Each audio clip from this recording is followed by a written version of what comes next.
Hello everyone, मेरा नाम रुरिति है और मेरे चैनल ट्यूशन मास्टर पर आप सभी का स्वागत है। मैं अपने इस चैनल पर स्टूडेंट्स के लिए उनकी स्टडी से रिलेटेड वीडियोस बनाती हूँ। मेरा ये यूट्यूब चैनल स्पेशली उन स्टूडेंट्स के लिए है जिनके पास फिजिक्स, केमिस्ट्री और मैथमेटिक्स सब्जेक्ट्स हैं। मेरे इस चैनल पर स्टूडेंट्स को ट्यूशन जैसे ही बेनिफिट्स मिलते हैं, वो भी बिल्कुल फ्री में। तो देर किस बात की, मेरे सभी वीडियोस को देखने के लिए मेरे चैनल को सब्सक्राइब करें, साथ ही बेल आइकन को भी प्रेस करें ताकि मेरी हर नई वीडियो का नोटिफिकेशन आपको सबसे पहले मिले। और हाँ, अगर ये वीडियो आपको पसंद आए तो इस वीडियो को लाइक करें और अपने फ्रेंड्स के साथ शेयर करना मत भूलिएगा। तो चलिए आज का टॉपिक शुरू करते हैं।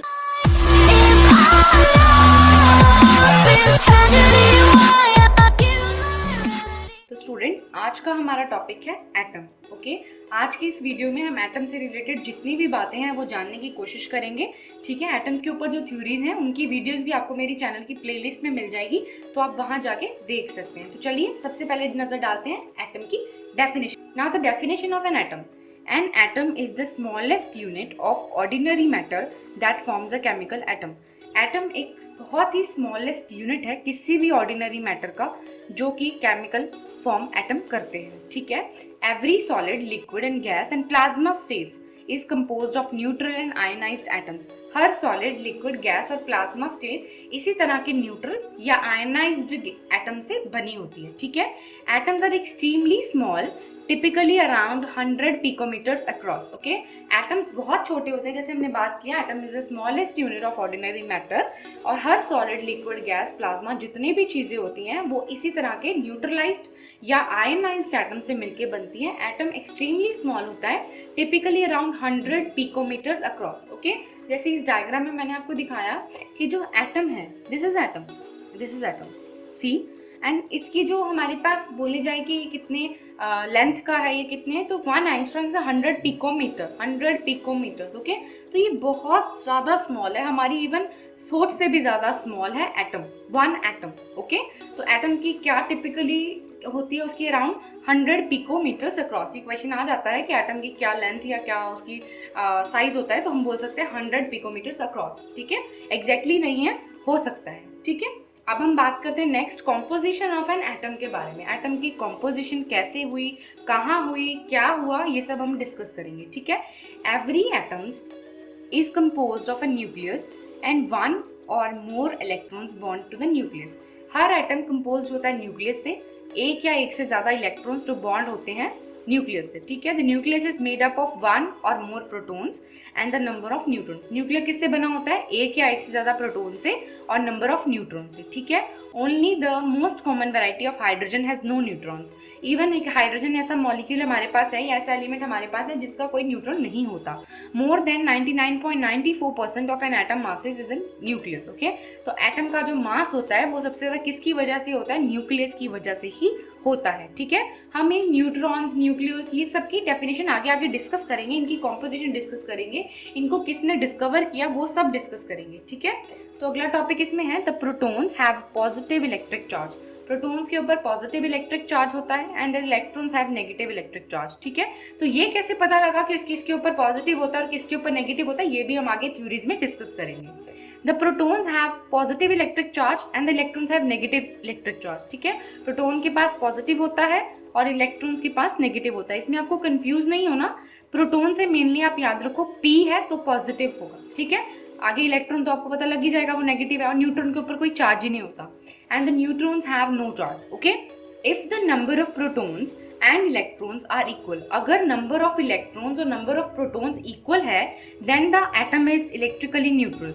तब जो एटम है हमारे पास वो इलेक्ट्रिकली न्यूट्रल रहेगा। वो एटम कैसा रहेगा, इलेक्ट्रिकली न्यूट्रल रहेगा। If an atom has more or fewer electrons than protons, then it has an overall negative or positive charge respectively. Such atoms are called ions. इस तरह से या तो उस एटम के पास ज्यादा इलेक्ट्रॉन्स होंगे प्रोटॉन से या कम इलेक्ट्रॉन्स होंगे प्रोटॉन से। ठीक है, तो उसके ऊपर हम डिसाइड करेंगे कि पॉजिटिव चार्ज आएगा या नेगेटिव चार्ज आएगा। इस तरह के एटम्स को हम क्या बोलते हैं, जिनके ऊपर पॉजिटिव या नेगेटिव चार्ज हम लगाते हैं, इनको बोलते हैं आयंस। इनको क्या बोलते हैं, आयंस। ओके, नाउ हम डिस्कस करेंगे उनके बीच में कैसी फोर्सेस होती हैं। ठीक है, the electron of an atoms are attracted to the protons in an atomic nucleus by electromagnetic forces. Electron जो एक एटम के अंदर होता है वो प्रोटॉन की तरफ अट्रैक्टेड क्यों होता है in atomic nucleus by the electromagnetic force. कौन सी फोर्स इलेक्ट्रॉन और प्रोटॉन को अट्रैक्ट करती है एटॉमिक न्यूक्लियस में? इलेक्ट्रोमैग्नेटिक फोर्स, ठीक है।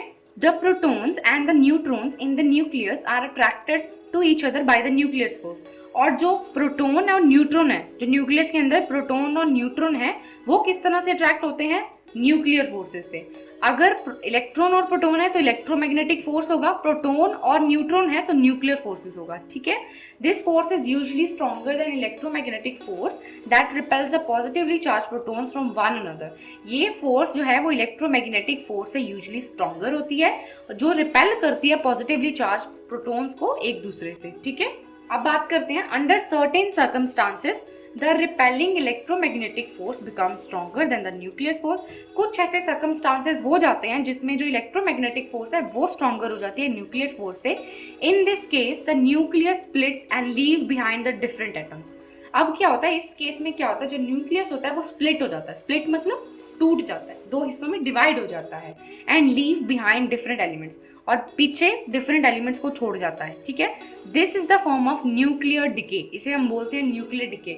जब न्यूक्लियर स्प्लिट हुआ, कब स्प्लिट हुआ? जब इलेक्ट्रोमैग्नेटिक फोर्स जो है वो न्यूक्लियर फोर्स से स्ट्रांग हो गई। जब इलेक्ट्रोमैग्नेटिक फोर्स न्यूक्लियर फोर्स से स्ट्रांग हो गई, यूजुअली ऐसा नहीं होता, लेकिन अगर ऐसा हो जाए तो जो न्यूक्लियस होता है वो स्प्लिट हो जाता है, मतलब वो दो पार्ट्स में डिवाइड हो जाता है और अपने पीछे अलग अलग डिफरेंट एलिमेंट्स छोड़ जाता है, जिसे हम बोलते हैं न्यूक्लियर डिके, जिसे हम क्या बोलते हैं? Nuclear decay. अब हम बात करेंगे एटॉमिक नंबर के बारे में, ठीक है। बच्चे इसमें बहुत कंफ्यूज होते हैं कि एटॉमिक नंबर होता क्या है, तो इसकी आज कंफ्यूजन को मैं क्लियर कर दूंगी आपके सामने। The number of protons in the nucleus is the atomic number. Simply जितने नंबर ऑफ प्रोटॉन्स है न्यूक्लियस में उतना ही उसका एटॉमिक नंबर है। सिंपल, जो नंबर प्रोटॉन्स के हैं वही उसका एटॉमिक नंबर है, ठीक है। जितने नंबर ऑफ प्रोटॉन्स न्यूक्लियस में प्रेजेंट है वही उसका एटॉमिक नंबर है।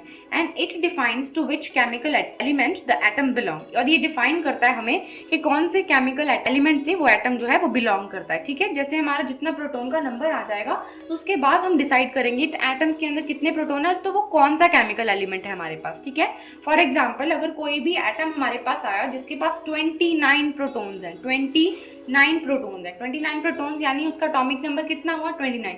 तो एटॉमिक नंबर 29 किसका होता है? कॉपर का, ठीक है। तो हमें पता लग गया कि कौन सा केमिकल एलिमेंट है, ये कॉपर, ठीक है। इस तरह से नंबर ऑफ प्रोटॉन्स हमें केमिकल एटम्स, केमिकल एलिमेंट्स और केमिकल एटम्स को प्रोड्यूस करने में या उन्हें पहचानने में हेल्प करते हैं, ठीक है।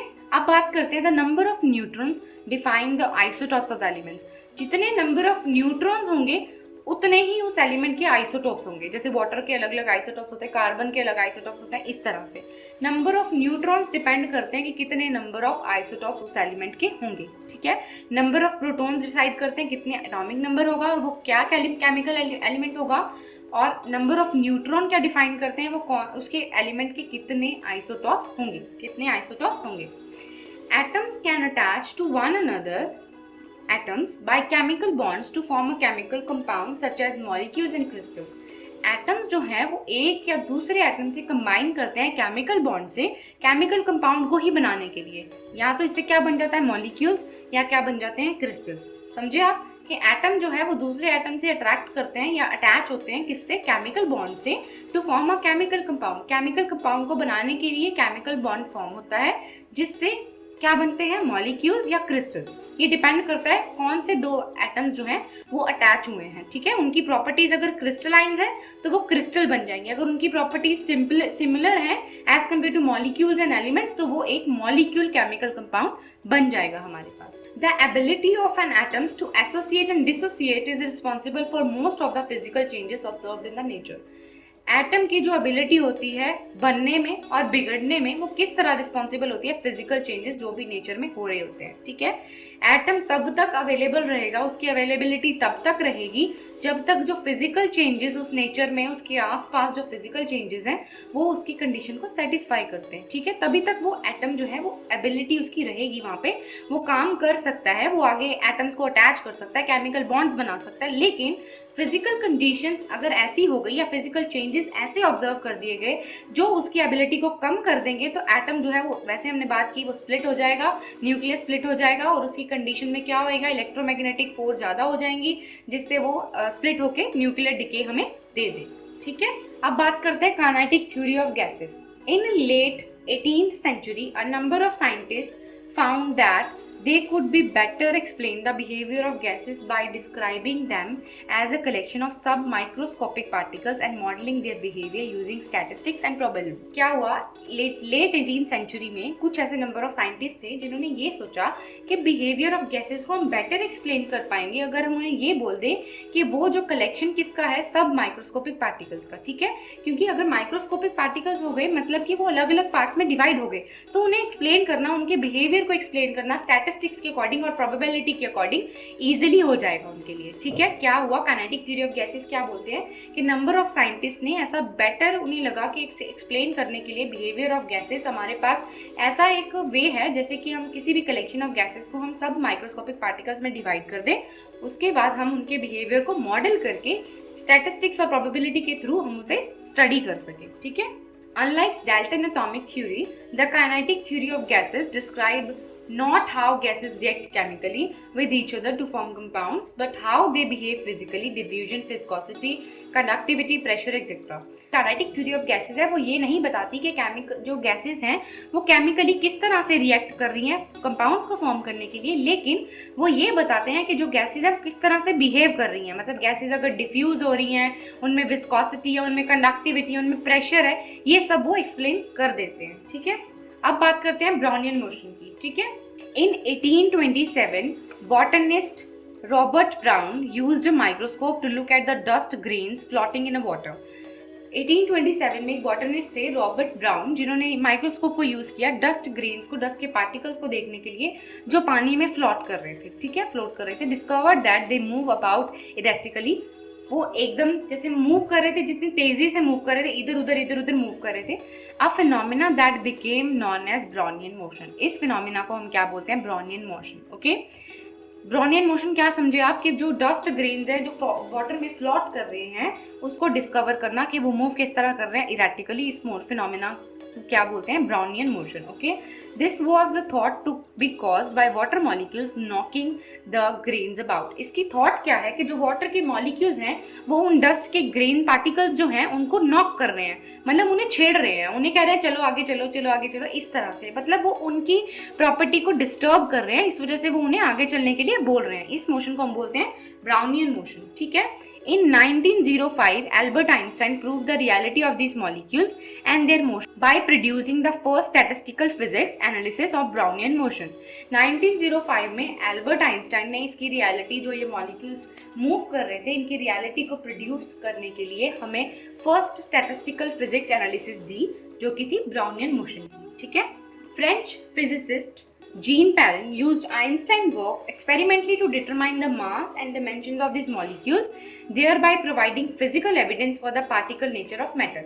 उसके बाद फ्रेंच फिजिसिस्ट थे जीन पेरिन, जिन्होंने आइंस्टाइन के काम को आगे यूज किया एक्सपेरिमेंटली उन मॉलिक्यूल्स की मास और डायमेंशन को डिस्कस करने के लिए या पहचानने के लिए या जानने के लिए।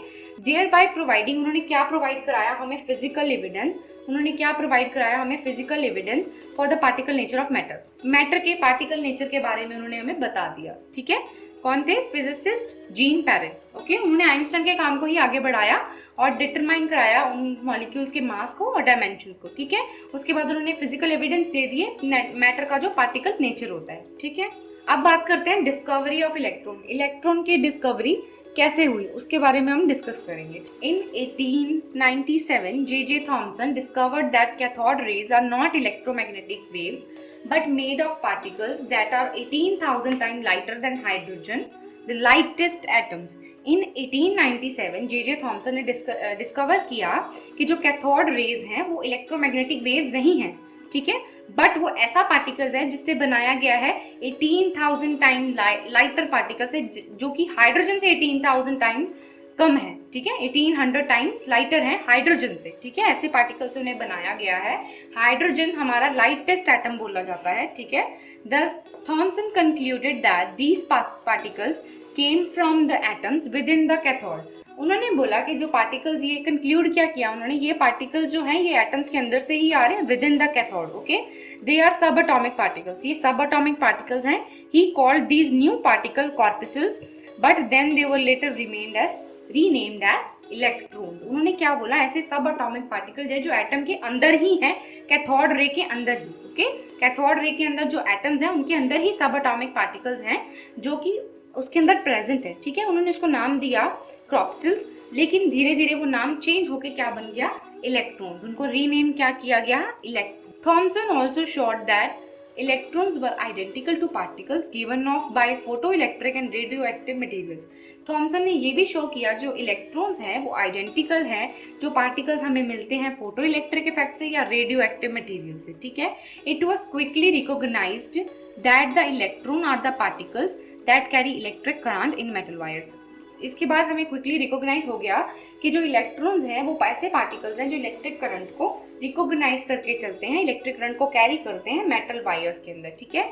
Thompson concluded that these electrons emerge from the very atoms of the cathode rays in his instrument. तो उन्होंने ये कंक्लूड किया कि जो ये इलेक्ट्रॉन्स हैं वो इमर्ज भी कहाँ से कर रहे हैं, कैथोड रे के वेरी एटम्स में से, ठीक है, उनके अंदर के ही इमर्ज एटम्स में से, which mean that atoms are not indivisible as the name atomos suggested, ठीक है। उन्होंने ये कंक्लूड कर लिया कि एटम्स जो है वो इनडिवाइजिबल है, डिविजिबल नहीं है, जिस तरह से हमारा जो वर्ड है एटमोस सजेस्ट करता है। एटमोस वर्ड ग्रीक वर्ड है जिसका मतलब होता है अनकट, ओके, जिसका मतलब क्या होता है, अनकट। तो उन्होंने यही डिस्क्राइब किया कि जो इलेक्ट्रॉन है वो अनकट है, इनडिविजिबल है, ठीक है। Now the discovery of nucleus, now the discovery of nucleus के बारे में बात करेंगे हम। Ernest Rutherford and his colleagues Hans Jenner and Ernest Marsden came to have doubts about the Thomas model after they encountered difficulties when they tried build an instrument to measure the charge to mass ratio of alpha particle। ये कुछ scientist थे हमारे पास, Rutherford scientist main माने जाते हैं, उनके कुछ colleagues थे, उनके कुछ डाउट्स हो गए थॉमसन मॉडल को लेके, बिकॉज उनको डिफिकल्टीज आ रही थी जब वो कोई इंस्ट्रूमेंट बनाना चाह रहे थे charge to mass ratio of particles, alpha particles को मेजर करने के लिए, ठीक है। अब the alpha particles were being scattered by the air in the detection chamber. वो क्या कर रहे थे, जो अल्फा पार्टिकल्स थे उनको स्कैटर कर रहे थे, मतलब उन्हें फेंक रहे थे, मतलब उन्हें छोड़ रहे थे bye the air in the detection chamber. जो वो डिटेक्ट कर रहे थे उस चैम्बर में, उसे नाम दिया detection chamber, which made the measurements unreliable. इस वजह से जो मेजरमेंट्स थी उनकी वो अनरिलायबल हो रही। Thomas has encountered a similar problem in his work on cathode rays. Thomas ने भी ये सेम एनकाउंटर किया इसी प्रॉब्लम से वर्क जब वो कैथोड रे के ऊपर कर रहे थे, ठीक है, which he solve by creating near perfect vacuum in his instrument. इस तरह से उन्होंने इस प्रॉब्लम को कैसे सॉल्व किया, वैक्यूम के नियर परफेक्ट उन्होंने अपना एक ऐसा चैम्बर बना लिया जिससे उनके इंस्ट्रूमेंट के अंदर उन्होंने फिट कर दिया, जिस वजह से वो कैथोड रे की जो ये प्रॉब्लम थी उसको डिफिकल्टी को हल कर पाए, ठीक है, सॉल्व कर पाए। Now Rutherford didn't think he'd run into the same problem because alpha particles are much heavier than electrons। Rutherford को लगा कि वो सेम प्रॉब्लम नहीं ले रहे क्योंकि अल्फा पार्टिकल्स जो हैं वो तो इलेक्ट्रॉन से ज्यादा भारी होते हैं, ठीक है। तो उन्होंने बोला कि भाई according to Thomson model of an atom the positive charge in an atom is not concentrated enough to produce electric charge strong enough to deflect an alpha particle. तो उन्होंने थॉमस मॉडल के अकॉर्डिंग क्या था कि जो positive charge atom के अंदर concentrate हुआ है वो इतना इलेक्ट्रिक फील्ड स्ट्रॉन्ग प्रोड्यूस नहीं कर सकता कि वो किसी अल्फा पार्टिकल को डिफ्लेक्ट कर सके, क्योंकि अल्फा पार्टिकल इलेक्ट्रॉन से बहुत हैवियर थे, ठीक है, जिस वजह से जो इलेक्ट्रिक फील्ड जो है वो इतनी स्ट्रॉन्ग इलेक्ट्रॉन प्रोड्यूस नहीं कर पा रहे थे, जिस वजह से वो इलेक्ट्रॉन जो है उसको डिफ्लेक्ट कर पाए, ठीक है। And the electrons are so light weight, ये तो मैं बात करी कि इलेक्ट्रॉन्स जो है वो सो लाइट वेट थे, they should be pushed aside effortlessly by the much heavier alpha particle। मतलब अगर अल्फा पार्टिकल को हम छोड़ रहे थे, इलेक्ट्रॉन्स तो साइड हट जाते हैं उनसे, ठीक है, क्योंकि हैवियर पार्टिकल अगर हम किसी पार्टिकल लाइटर पार्टिकल पे छोड़ेंगे तो हैवी लाइटर को मूव ही तो कर देगा, अपने रास्ते से हटा ही तो देगा। येट देयर वाज स्कैटरिंग, मतलब वो स्कैटर हो रहे थे, फैल रहे थे वो, ठीक है। So Rutherford and his colleagues decided to investigate this scattering carefully.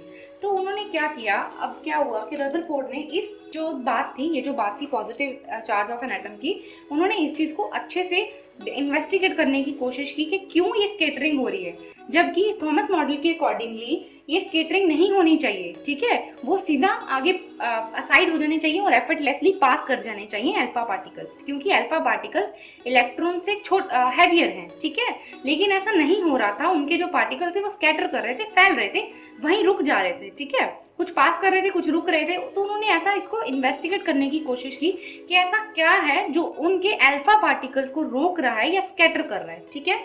Now, between 1908 and 1913, okay, between 1908 and 1913, Rutherford and his colleague performed a series of experiments in which they bombarded thin foils of metal with alpha particles. 1908 से 1913 के बीच में Rutherford और उनके जो colleagues थे उन्होंने बहुत सारे एक्सपेरिमेंट्स किए जिनमें उन्होंने थिन फॉइल्स ऑफ मेटल को बम्बार्ड किया विद अल्फा पार्टिकल्स। बहुत सारे उन्होंने ऐसे एक्सपेरिमेंट्स किए। दे स्पॉटेड, ओके, अब उन्होंने क्या स्पॉट किया, जो अल्फा पार्टिकल्स है, alpha particles being deflected by the angle greater than 90। उन्होंने ये स्पॉट किया कि जो अल्फा पार्टिकल डिफ्लेक्ट किए जा रहे हैं वो उनका जो एंगल है वो 90 डिग्री से ज़्यादा है, ओके, उनका जो एंगल कितना है 90 डिग्री से ज़्यादा है। To explain this, Rutherford proposed that the positive charge of the atom is not distributed throughout the atom's volume as Thomas believed, but is concentrated in a tiny nucleus at the center.